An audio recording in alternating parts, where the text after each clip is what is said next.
Welcome get back, Gustavo. You spent 10 Welcome. days in solitude? Kind of.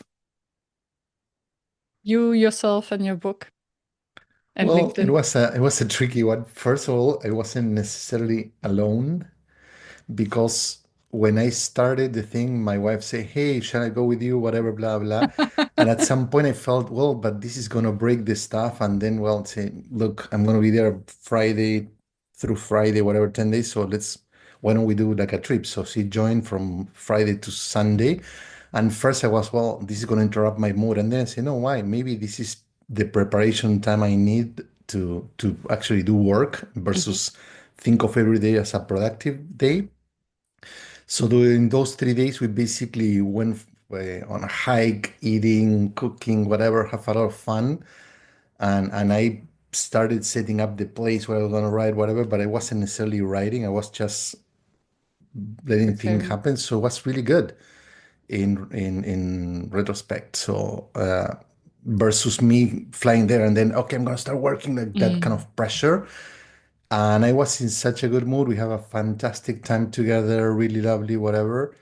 And it was nice. So then when I was working, I was fully energized. I didn't have the pressure to produce, if you know what I Mm. mean. Yeah. I think the last time we talked about was asking me, what's your plan? And I felt that I need to have talking about your book, Professionalism, I need to have a plan because that's, you're flying away out of town, renting a car, a house, not working, all that stuff. People think that's an investment. You need to maximize it. Yeah. And I felt I don't want to get there. If I don't write a word, so be it. So I really didn't have any pressure. And in the end, it worked really fantastically. I mean, I wrote and produced and whatever, much more than I thought I could. Mm. I actually ended with a full manuscript. Wow. So So what, it was like my freaking God. what was what do you think made the difference? The mindset or the grooving into it and starting it slowly or? I think that starting slowly was a good one because we went to the mountains, we climbed, we took big, it was super fun and I like the outdoors, right? So enjoying that and the weather and whatever. So it was kind of a change of stuff. So that really energizes me. So it didn't feel like I need to write. It wasn't work, right? That was the first thing. And the second is I decided to kind of it wasn't necessarily a plan, but maybe it was a strategy, if you want. Like I was gonna follow my mood, and if I felt like inspired, I would write. If I felt stuck, I would go for a walk. So if I Mm. felt tired, the place had a nice hot tub that looked into a I would spend there half an hour or what. So I was very intentional about how I was feeling and my energy levels, Mm. and then that helped a lot. There was one day I only had one thing planned on my calendar because I have a recurring program with 8 sessions. So I say I had to take, it was just 2 hours. I had to take them. I want to cancel people because they already committed before I did my plan. So it wasn't going to be a disruption or interruption. Still, that morning I woke with a very bad migraine. I had to cancel the workshop and I say I had to wear this off. So I never have migraines, but this case was brutal. So I said I'm going to take like a 15-minute nap and then I'm going to get, I don't know if I'm going to run the workshop, but whatever. It took me like 2 hours. So I slept so deeply that I woke after 2 hours and a half. That's weird. And I said, well, and I wasn't like little by little wearing that migraine off. So I started really slow. Then in the evening, I got back to productive mode, but I didn't make as much progress as the previous 2 days. Mhm. But then on Thursday, which was my last day, I was like, oh my God, on steroids. And I stay until 3 in the morning writing nonstop. I mean, I had stops to eat and then maybe like a short 10-minute walk, but it was da, da, da. And the other day I woke up at 6. So I slept 3 hours and I finished the writing stuff, whatever, and boom. And that was it. So I don't know. Beautiful. Beautiful. I was super energized. And what I hear is really the payoff to listen to our own inner rhythm because we cannot force it. Um, and also to follow through with not having work other commitments if we want to really make a progress. Because it sounds as if your body just said, I want to focus on the book now. No workshops. But I did neither. At the Of course you did. And so what did you produce if you want to? Oh, no, let me ask a other question. yeah. Um, was there anything that came out that you didn't expect? So any turns, any surprises, any changes in your initial ideas that you came up with?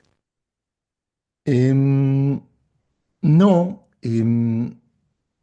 Let me think about that. Like, I basically continued. So I had the first two parts of the book were already written, and I improved them. So I work on them. So it wasn't that.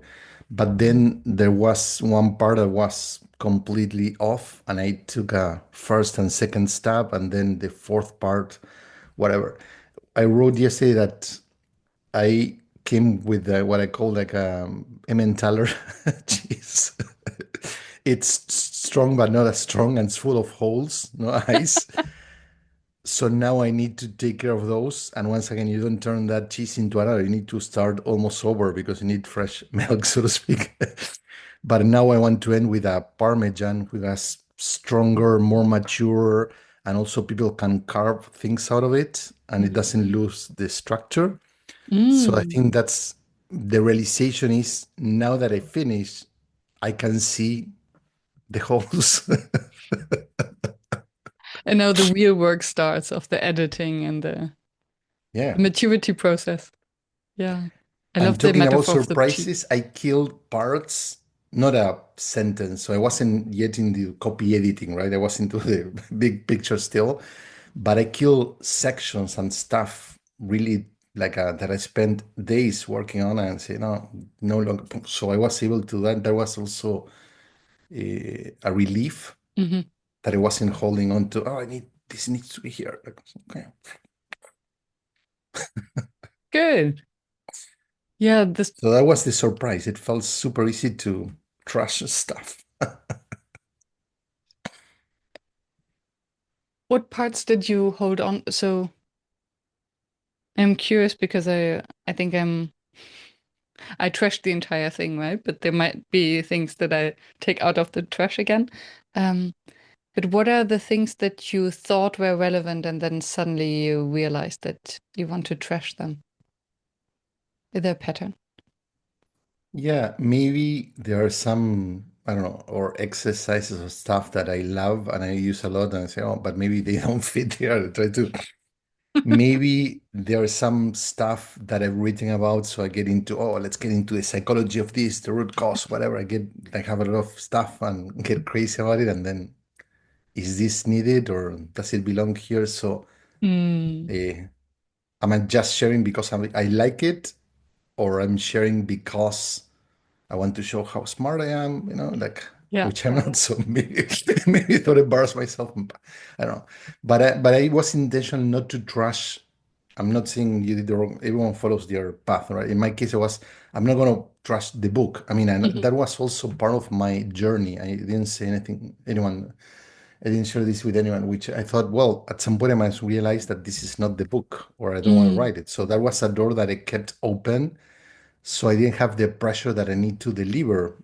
A, a- an outcome could have been, hey, I realized that no book, and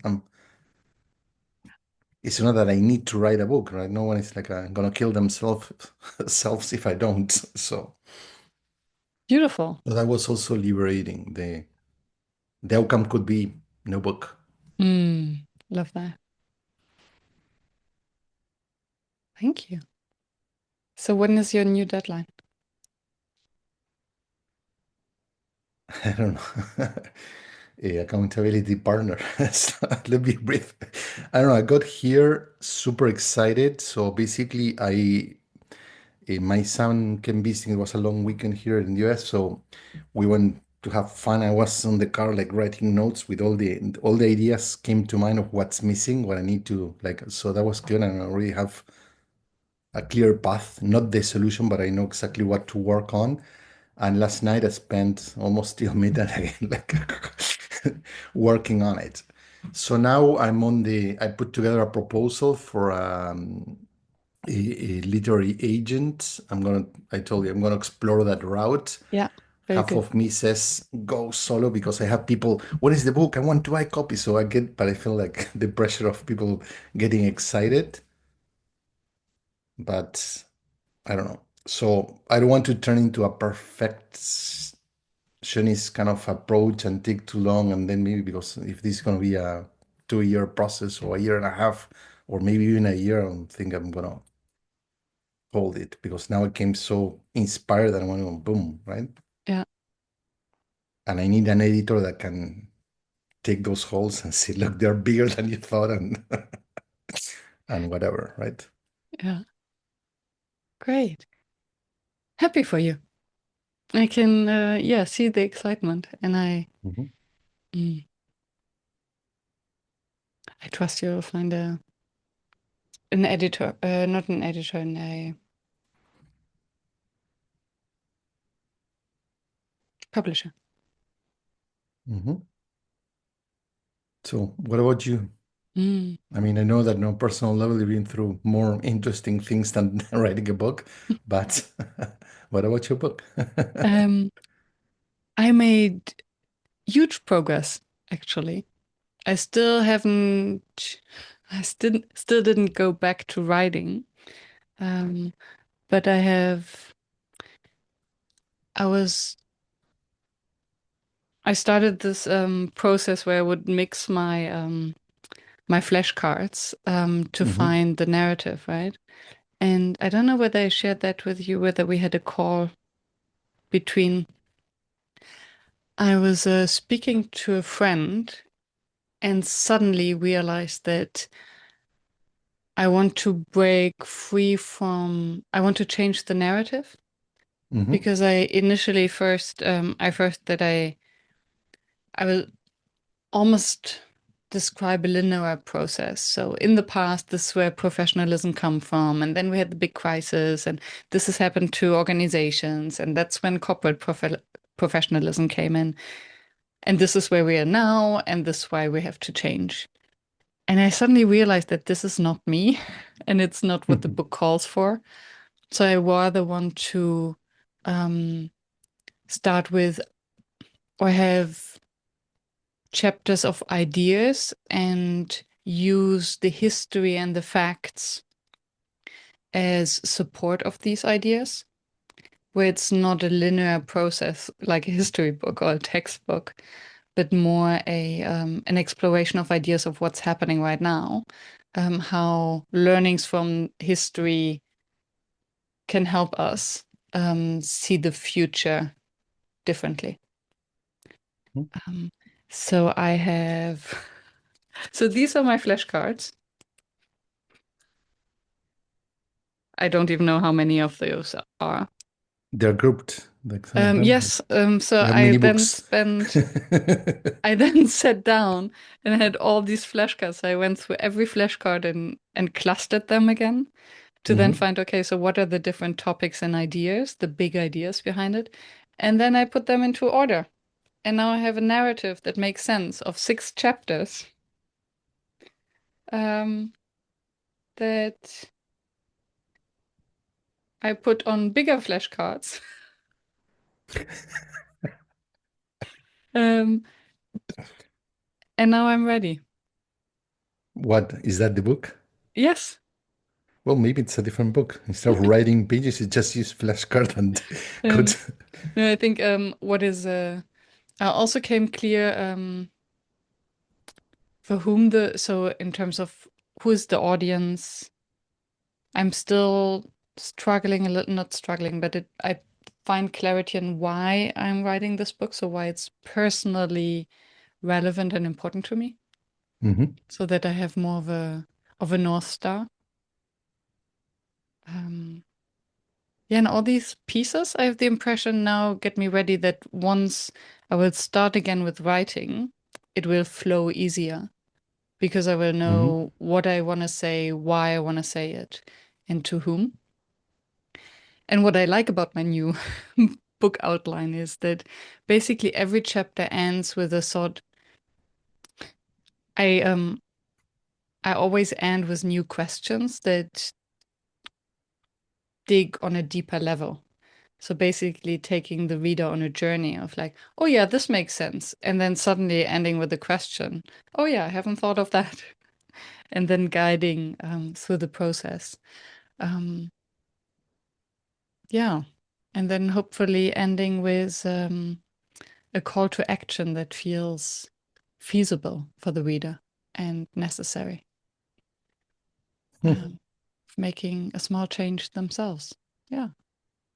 Bringing humanity back to work. Good. Before it goes away. Yeah. There are some people that are trying to kill it at full Yes. speed. Yes. Yes. And yeah, and I have the impression there is so much, it's now more needed than ever. And there's so much fear and shame around very normal human behavior and human being. Um, and I think it can become part of a new understanding of professionalism. So I became Hmm. very clear of my own definition of professionalism. For me, it's um, committing to ethical standards of our profession, Good. of our work ethics. Yeah. And that's for me is professionalism.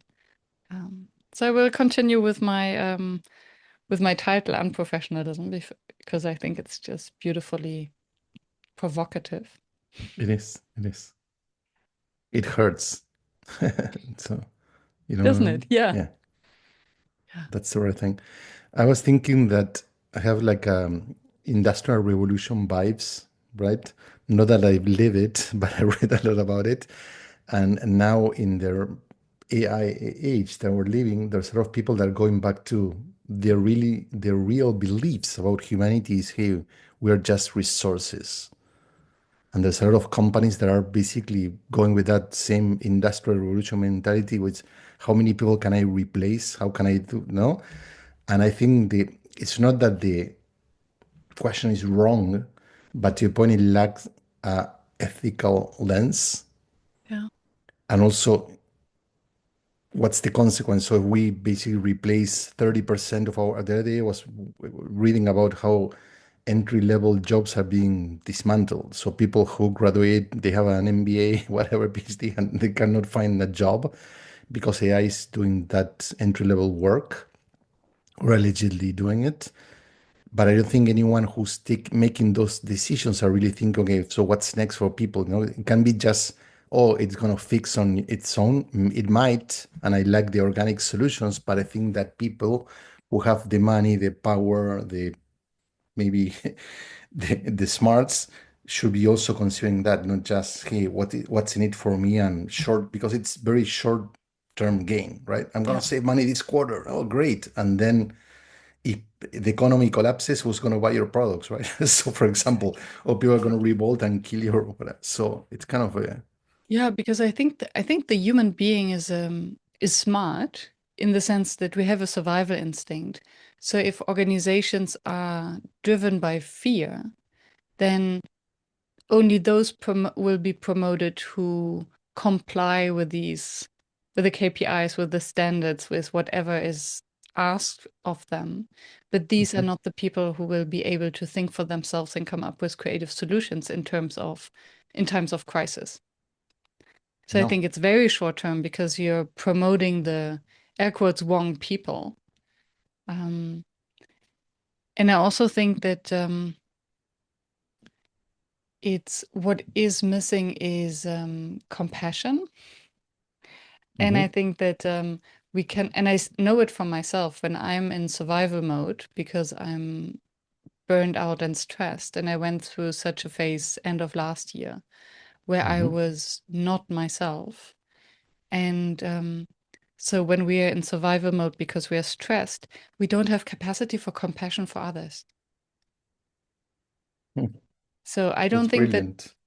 all these people who are pushing through with these new industrialization kind of ideas, that they do it because they don't they hate human beings or they're bad people. I think they lost touch with their own I think, yeah, with their own feelings. They're in survival mode themselves. Um, at least that's my Yes. more optimistic take on it. I think there are many people, but I think some don't care, right? Now there's been a conversation about we need more children in the world because population is aging. And some people here, it's supposedly a modern country, are talking about forcing women to have children, What? eradicating birth control systems. And so, because your role as a woman is to have children, that's why you are on Earth. Yeah, So once again, seeing woman as a that is machine, you know birth what I mean? machine. Yeah, Like a resource yeah, versus a human being that you have choices. yeah. And that's what I'm saying. So there are a lot of Mm, things that you start yeah, seeing they interconnect. yeah, And there's some people that have a vision of humanity as basically very transactional. yeah. And then if we don't react, if we don't act, yeah, so there's also an increasing responsibility. Also looking at what's happening with universities and our understanding of freedom of research, freedom of speech, yeah, Yeah, freedom of our own bodies. yeah. Yeah, it's scary. So, Here we are in the world that Harvard has been forbidden from having foreign students, which actually makes 30% actually the reputation of academias having people from other countries choosing you, right? yes, That's you see what I'm saying? So it's not. yeah, yeah. So I think we need a radical new understanding of what work means. Um, well, this is more than work; it's politics. But I think moving away from the understanding that we need to function Mhm. um, and achieve some KPIs or I yeah. saw someone smart that runs a podcast posted something, I don't know, it was yesterday or today about speaking up is politics, not speaking up is politics. Mm, Does it ring a bell? yes. You Awesome interview conversation. someone that said that? Yeah, okay. Um, yeah, so Bruno Giussani, he was a curator of the TED conferences for 20 years. Mhm. So we and there was a fascinating conversation because curation becomes so much more important in times of information overwhelm. Mhm. Because it's never been so cheap to produce information, and I think soon we will actually pay. We already do to some extent, but I think in the past we always paid to get access to information, and in the future we will pay to be protected Filter. from too much information, so to get curated content, but then how to get rid of the bias. Because also we don't want to be in a filter bubble where an algorithm decides for us what that our own ideas will be just amplified. Mhm. Yeah. Um, yeah. Yeah. So I also realized that with my unprofessionalism topic, it's huge. And I think that's the next challenge, how to keep on track that it's I don't try to solve all the world's problems. Mhm. Um, but stay on track with the one message that I want to share. Good. Yeah. Killing some darlings So we're later. thinking about curation, and I think that one of the talking about information, but also ideas. So one thing that's happening today, I don't know if I mentioned this to you, but I was reading that the burden today is on the approver side. So any person in your team can create content. Content could be a decision, a report, whatever, pretty quickly because of AI. Hmm. But usually people don't do their work. They just pass it on. Mm-hmm. And then the burden is on the approver because people are going to share with you content that sucks and you need to spend time challenging it, improving it, whatever, right? Mm-hmm. So people that are on less junior, less senior positions, they're creating a lot of stuff quicker than before, but they're not doing their due diligence. They're just passing out to the next person, and then they have the burden to, no? Like for example, you hire someone to write copy, marketing copy, and they send you a lot of stuff and say, but this sucks, but they did their job. For them, it's like I did it quicker. But then Yeah. you have to do it over and over again. So the role of the editor or curator is going to become even more important because now the generation of ideas is going to be faster, easier, but also the quality is going to go down. Yeah. Which then is an opportunity to stand out with very good quality. Yeah. But I think this will then come at a higher price. I think that to find then a highly skilled curator or a highly skilled editor, writer, Mhm. researcher will have its cost. Yeah.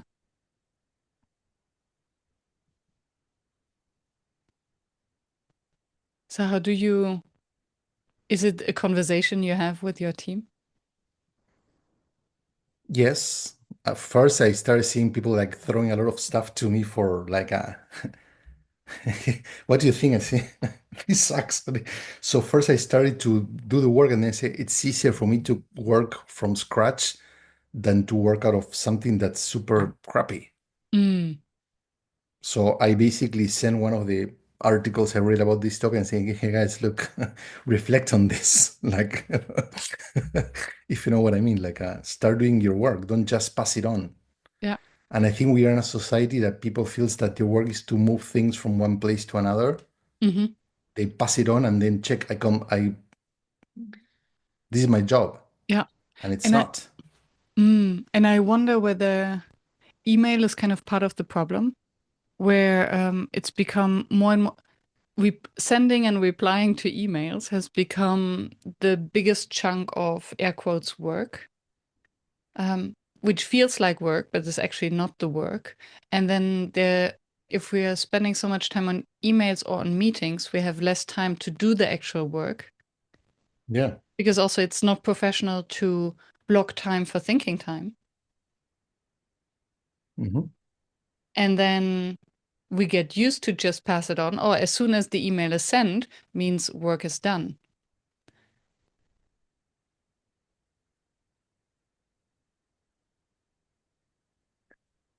Because we reward this productivity theater, right? So visibility, doing stuff, sending emails, scheduling meetings that feels that you're working.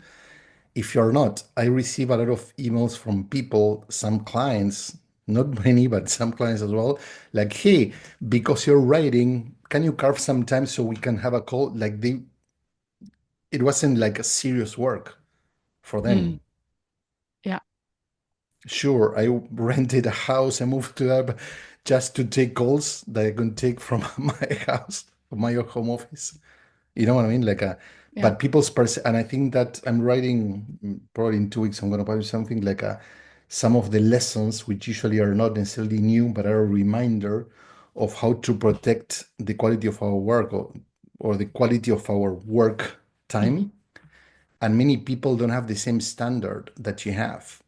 Hmm. So for you, I'm writing, I would say, oh, but you're doing that shit. Can you stop for 2 hours because I want to talk to you about things that we can discuss over an email and you can answer in 2 weeks from now? It's going to be okay. But still, I want to have that call Yeah. just for the sake of being there. Yeah, and how to protect our own priorities.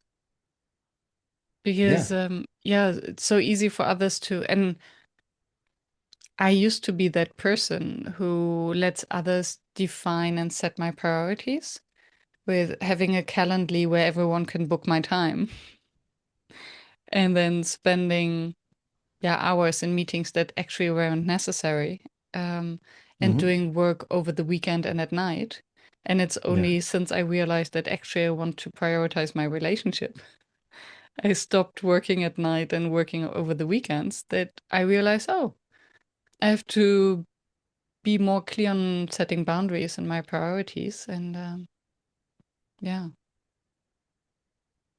The other thing, I don't know if it happened to you, but there are some people, I don't want, not criticizing, it's just an observation that feel envious that you have the luxury of protecting your time, doing whatever, like you went to Australia, not like, oh, and instead of saying, oh, cool, that's great, well, but Hmm. they start like attacking that Hmm. time. I don't know if you, Yes. And I think it's I had the same when I quit my job mhm. back in the days, and you might also have had comments like, "Oh yeah, I wish I could do that," or having comments of who do you think you are that you can just decide that? Yeah, or it's Um, easy for you to do that, or you'll see, exactly. right? Like Yeah. Um, and I think it says more about them than about myself, than yeah, about me. most probably, yes. And I was thinking that's what I'm saying, not being judgmental. I think that's a sign that there's so much, I know the word that comes to mind, it's oppression from our society. But if you connect it with your book, it's about the expectations of what should be versus what will be. I Yeah. was having a conversation yesterday with one of our team members abroad, and eh, oh, I'm not happy. Rah, rah, rah, rah. I say, well, but what exactly do you want to do, right? Mhm. What's the like the if this is not working, what do you want to do? Well, I don't know. I haven't figured it out. So I say, well, but if you're unsatisfied with something, you need to know what's gonna. If not, basically, you're gonna change responsibility, but still, you're never gonna be happy because you don't know what Mm. that peace of mind or happiness or whatever means to you. Yeah. Which reminds me of so in facilitation, I think one of the most powerful questions when we have participants who complain or when we're in a loop, in a negativity loop, is to ask, what do you need? Hmm. And it feels as if many have lost the capability to actually really reflect on what we need, myself included. So it's something that I had to learn back to think, okay, so what is it actually that I need? Do I need time? Do I need money? Do I need compassion? Do I need inspiration, support, information, a new job? Yeah, I mean, I always, I'm very quick at getting frustrated with things, but I learned that frustration is like a signal, right? Mm, That I'm not meeting my expectations. So I either need to change my expectations or I need to change what I do, right? yeah, But you cannot have it both. yeah. But many people don't have clear expectations. So, like similar to that question, when people say that's not going to work, and say, okay, what could make it work? What would you Hmm. do to make it work? I don't know. Well, so how are you so sure that something's not going to work if you don't know what's going to make it? You know, it's like Yeah, very true. Um, and it's easy. It's easy to be against, and it's easy to destroy someone else's ideas, and it's very difficult to actually figure out what the alternative or what it is what we need.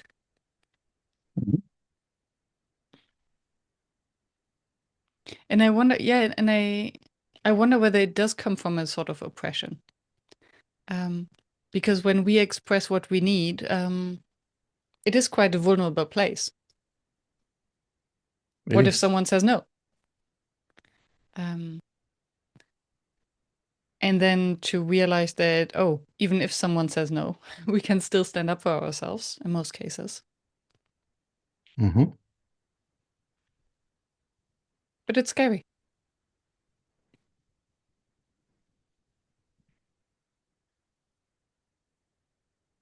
You went through a personal thing. I don't want to read, but recently a personal experience. And what if someone says no? But what if they say yes, right? So that's Yes, the. that's very true. So why do we get stuck in the what if they say no?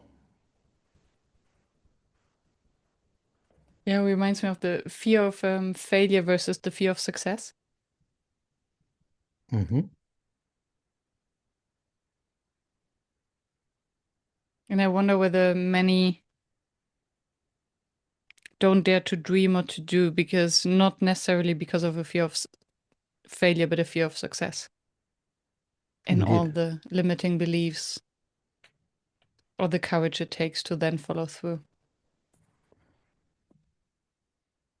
Yeah, I was one of the things that came out in one of the different surveys I did for the book is that the top reason why people avoid certain conversations is basically they think that nothing's going to change. Mm.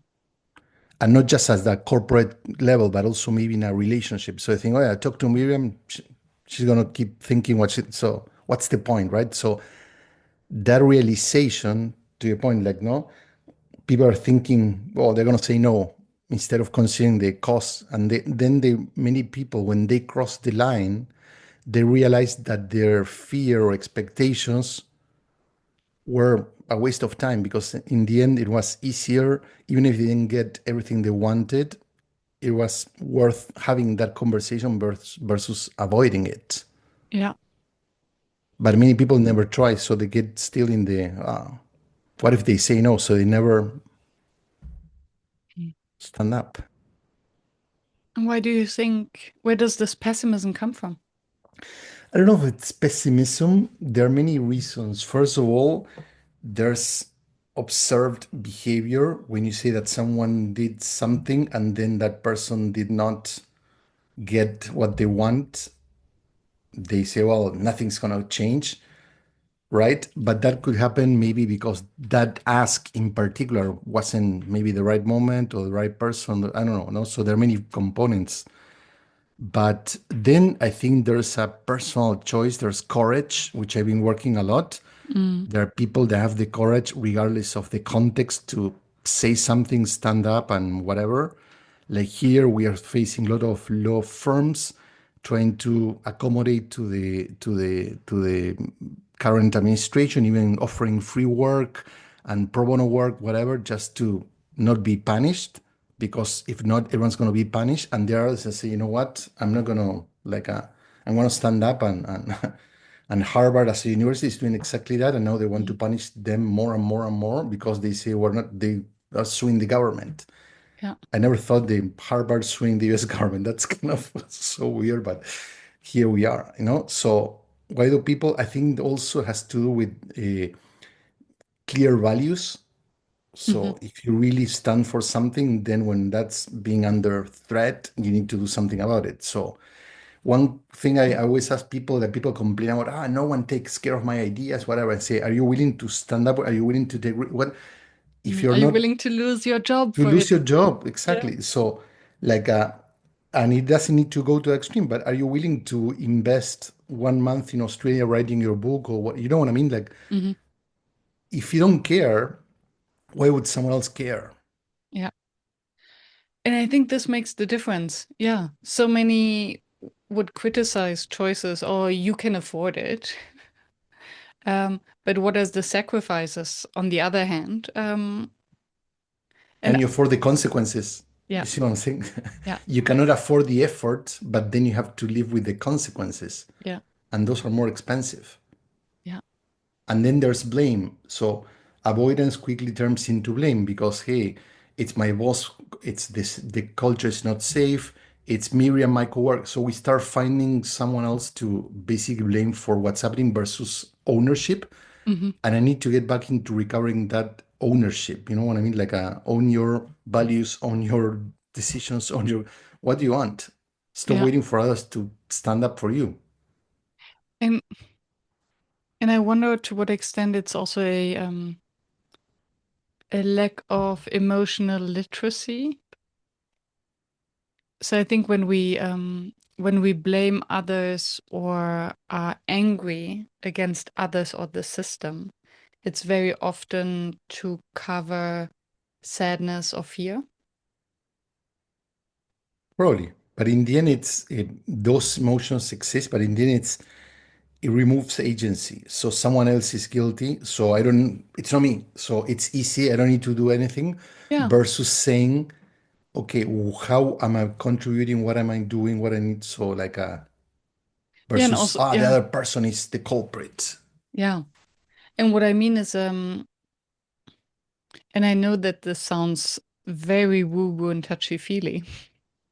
I believe that if we're not willing to feel our own feelings, so if we're not willing to feel the sadness around, oh, the sadness or the grief around having invested in the wrong job or having created a life that does not allow me to go to Australia for a month.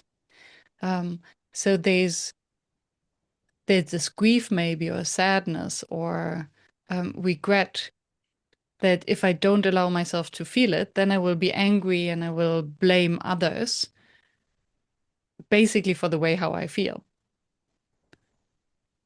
And I think Absolutely, the because moment we're where we not, do yeah. feel it, then we can also heal and can find compassion and maybe other opportunities. But the moment we are still in the stress mode, we don't even have the capacity for creative solutions or looking beyond.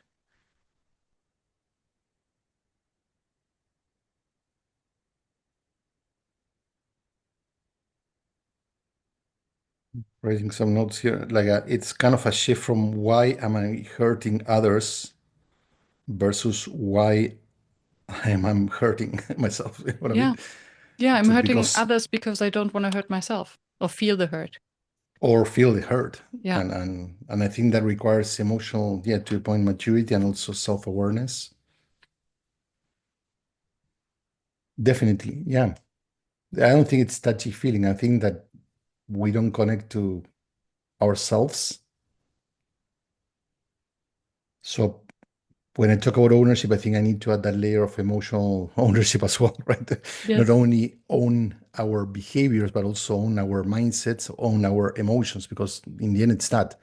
Yeah. So you feel hurt, own it. That's okay. Exactly. But don't pretend you're not and then hurt others to Yeah. look tough or whatever, or that you don't care, right? And somehow, and I, that's something I don't understand. Why is it such a no-go, such a taboo, um, to speak about emotions in a professional context? Because at the end of the day, that's what drives our behavior, um, all the time. And it's, yeah, and science shows it that all of our behavior is basically triggered by our brain trying to help us feel that we survive and hence coping with our fears and emotion, unpleasant emotions. But once again, go back to what's professionalism. The expectation is you need to be perfect, you need to be in control, you don't need to like have Mm. self-doubt.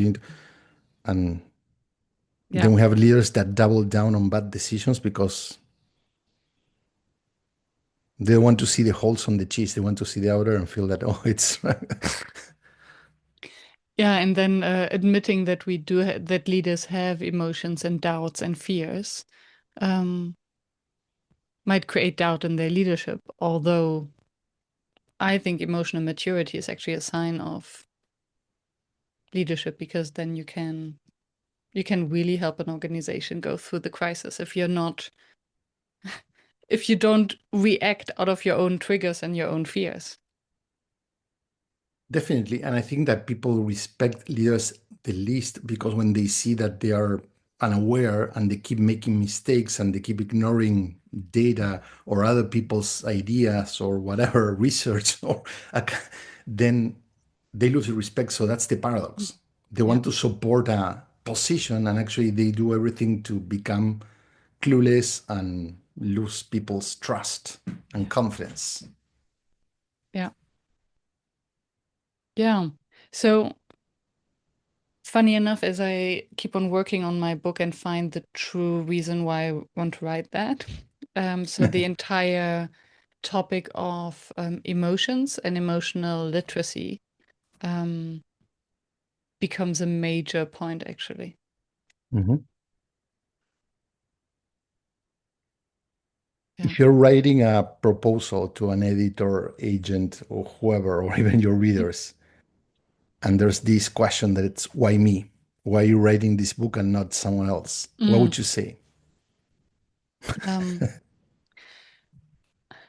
there is the very personal, there's a very personal reason that I will left out at this point. The semi-personal one is that when, and this has been the case since I was a child or a teenager, when people looked at me, they always considered me as air quotes professional. So I was a good student. I was the student representative. I host a podcast. I publish a podcast every week. It's clockwork. Everything is thought through and well designed. It's all professional on the outside. And on the inside, I've always been a rebel. Mhm. I've always swum against the flow and struggled to stick with rules. And somehow it worked anyway.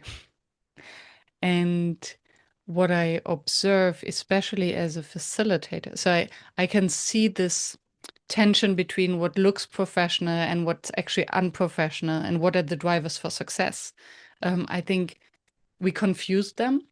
And it's Yeah. not about what we see, but it's what is underneath that is actually driving us that is totally neglected.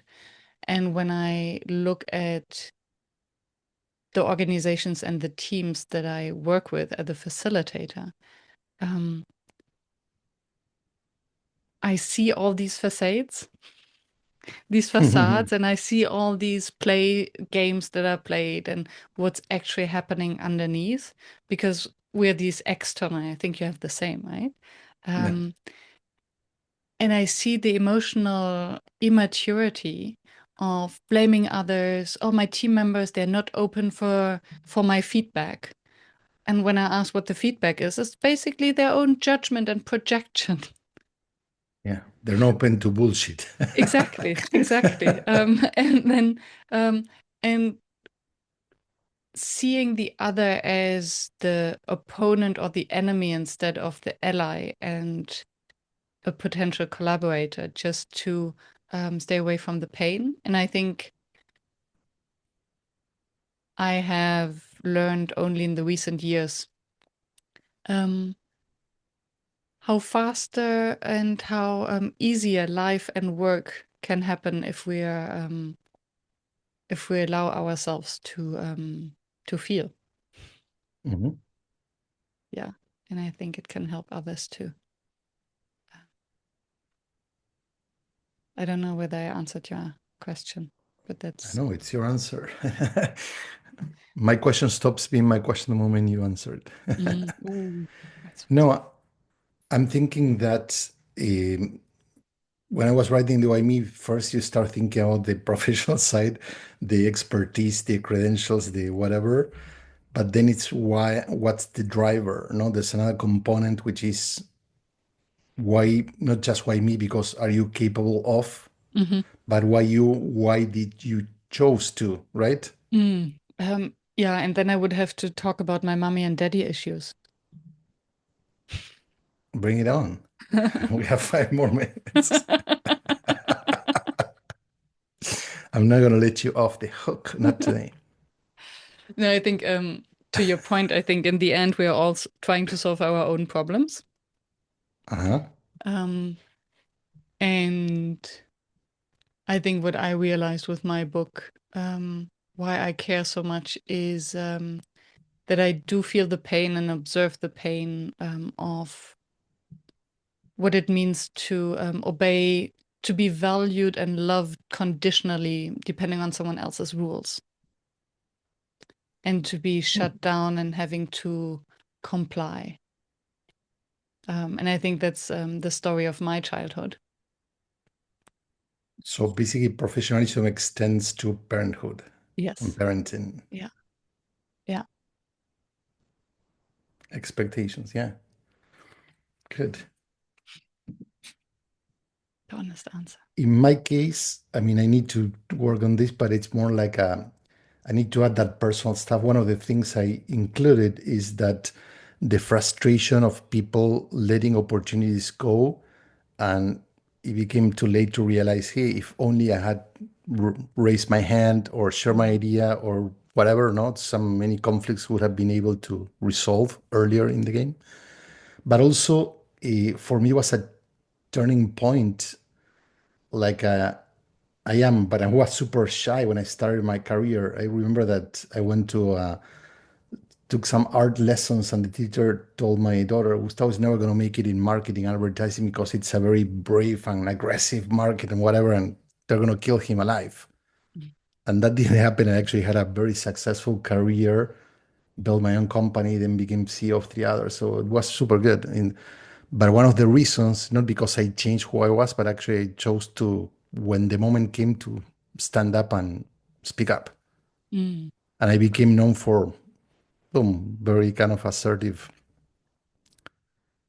Yeah. statement. So, especially in fearful kind of environments, no? There was this owner of an agency that when the creative were presenting their campaigns, he would tear down the scripts and throw them to the floor. Like, imagine people working for weeks and they saying, this sucks, boom, like no feedback, no, like very like dismissive, a lot of tension. I remember a young creative then saying, oh, I hear you, and then picking up all the pieces while the other people were like shaking, and the person and that ritual basically showed that, hey, I respect your power, but I'm not going to fall to your power, right? Mm. So it was, and I think that sometimes those subtle behaviors, you don't need to confront the other person, but it's easier to dismiss their attacks by simply, I'm not hurt. Because Yeah. when you're not hurt, they're going to stop attacking you. They're going to find someone else to victimize. Yeah. Yeah. And still the stoic, of course it is a sign of strength, but I think there's also something that is breaking inside, right? If we have to be stoic and cannot show. So what gave you the Cannot show what? Sorry, I'm going to finish. cannot show that we how others behavior oppression is hurting us. Yeah, but I think it's a more of adaptive behavior. So it's not that the person is not getting or owning that feeling. Maybe they go and own it with the right people. Yeah. But in that time, they choose not to look like, hey, I don't care. It was more like I'm not going to let you bring me down. Mm, You see what I'm beautiful. saying? Yeah. Yeah. So the person didn't say, So it's hey, it's proud. super. It was more like, I hear you, okay? And recovering the pieces was a very emotional act because Mm, this is my work. I'm collecting my, yeah. you tore it into pieces and bring it back to, Beautiful. Yeah. you see what I'm saying? Yeah. And I saw the face, and the other person was like, he couldn't say anything to that Mm, because he wasn't prepared, because he was reacting either submission, yeah. people saying, "Oh yeah, you are the Lord," or Hmm. people who fought back. And I used to fought back, and I was getting to, "No, you shouldn't be doing this." Yeah. And I went crazy and say, "But," Mm, and then I realized sometimes these kind of smart moves yeah. dismantle those attacks Yeah. much more effectively. Yes. Yes. And how do you bring this personal level of the of yourself to the book? First, I'm going to share a couple of stories like this, maybe, or like I already have a couple in which I took a risk and that changed stuff. And it wasn't easy, but what happened and the consequences before and after. But also a direct observation, the people I work with, how people really realize that sometimes we're overcomplicating, we're adding a lot of layers to things, and then things are much simpler. Mm, There's a lot of mind games about they're not going to like it, they're going to reject it, I'm going to lose my job. There's a lot of, I mean, not necessarily negative, but it's we are thinking about everything that could happen versus, well, you don't know, so just do it and see, right? yeah. How did you how did you gain this mindset? Where did you Which learn it? mindset? Of doing it anyway. of leaning into the difficult conversations. I don't know, maybe somehow you were the perfect student I was, and I was more like in many cases like a dismiss, like I mentioned, oh, he's not gonna do this. He's a lot of people. First, I took it as a challenge, right, to prove people wrong, and it worked a lot. And then at some point, I realized, well, not always proving people wrong is gonna be what I need, right? So, but for me, turning into a challenge, like okay, I'm gonna put myself Mm. into a position that they're gonna prove it, and then it's gonna be okay. Somehow worked, you know? Hmm.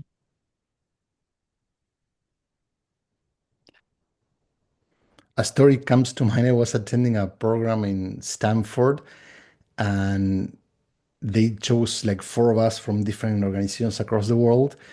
And it was a very expensive program, whatever. My company paid for it, and they promised that we'll get whatever. But then we were paired with students, and the university had a bias for their students that they were the smartest kids. They didn't know, they never work in their lives.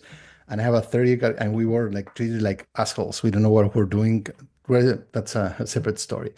So at some point, I came up with an experiment to show it was funny, like how far I can go. Like, do you want to push me? It was funny. I don't know. And my wife didn't like it when she realized. So I spent like 24 hours, like living in the street, like a homeless person. So I tear my clothes. I put all like mud on my face. I grab a bag with clothes as whatever, and I spend it on the streets, like asking for money, sleeping there on the Wow. I went to a restaurant that we went a couple of weeks before, super fancy, and I came all undressed and asking for and people. Oh God, oh God! So it was being rejected from the place that you were like treated like a king 2 weeks before, because they didn't know you were the same person. So it was super fun. Wow. I wouldn't say fun, but it was like a Really. transformational. I can imagine. And I use it as an act because we're talking about empathy. Well, we need to empathize with people. Okay, let's. What And did you empathy learn in from? Stanford mean having interviews with people. That's we're empathizing. Now let's actually go through the pain Yeah. ourselves. Mm. What did you learn from this experience? It was stressful. I learned both sides of humanity. The fights that that bench is mine, don't sit there, no, the territorialism and that kind of hierarchies that exist in every part of society, but also the solidarity. Even people Mm. that don't have anything, they're willing to share their bread with you because even they have this tiny thing, you know what I mean? Like Mm. Yeah. And shame, the kind of, or what will the other think of me? in what Yeah. sense? Um, you taking on the role of a homeless person, begging, asking for. Was there any shame related to that, or was it clear? Oh, I'm It playing was this. tough to basically first own it, so it doesn't people feel like yeah he's acting out, and then you have to go to the pain of being ignored or being like Mm. you become a no person. You know what I mean? Yeah. And even though you're acting it for 24 hours, it still hurts Hmm. because you become ignored or even rejected, no, as I mentioned Yeah. with this restaurant. Yeah. Mm. Thank you. And I wonder, that's something that I observe a lot actually recently, that it becomes more and more difficult to be acknowledged as a human. When I go for a run, I usually greet people, fellow runners. Yeah. And I thought that it's kind of part of what we do, and it's getting less and less common. So I Hmm. think, yeah, not wanting to be confronted with other people and then other people's pain. So not looking at the homeless, not looking at the beggars, not looking at the cashier, Yeah. not looking at other human beings. It creates more and Because more we loneliness. think the world revolves around us, right? So the cashiers are our service, the person everyone's there to serve us. Yeah. And then we wonder why loneliness is such a big topic, Mhm. right? It is a pandemic. loneliness, and So I it don't know does if I kill answered people. your question why I do this kind of stuff. What drives me, but A bit. And thank you for sharing the glimpse into your what's going on. mhm, sure. Appreciate that. Cool. You're over time. Yes, I know, and I need to run into a meeting. Thank you. But thank you. Great talking to you. Yeah. Let's See reconnect. you. See you next time. Absolutely. Oh, Bye-bye. we need our picture. Oh, yes.